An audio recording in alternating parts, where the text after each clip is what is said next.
Use cases for bytearray. Can you point out a scenario in which Python's bytearray is useful?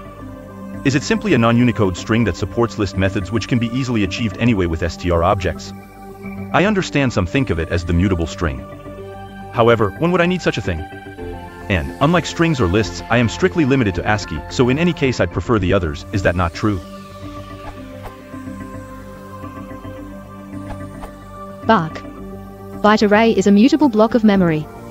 To that end, you can push arbitrary bytes into it and manage your memory allocations carefully.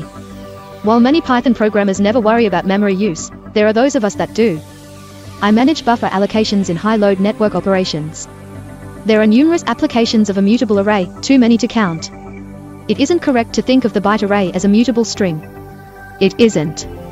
It is an array of bytes. Strings have a specific structure. Byte arrays do not. You can interpret the bytes however you wish. A string is one way. Be careful though, there are many corner cases when using Unicode strings. ASCII strings are comparatively trivial. Modern code runs across borders. Hence, Python's rather complete Unicode-based string classes. A byte array reveals memory allocated by the buffer protocol. This very rich protocol is the foundation of Python's interoperation with C and enables NumPy and other direct access memory technologies. In particular, it allows memory to be easily structured into multi-dimensional arrays in either C or Fortran order. You may never have to use a byte array. Anon, Andrew.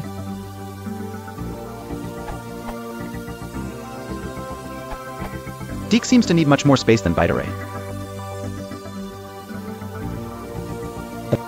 I guess this is because of the layout. If you need samples using bytearray, I suggest searching the online code with knowledge.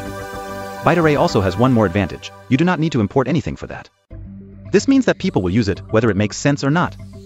Further reading about bytearray, the bytes type in Python 2.7 and PEP 358.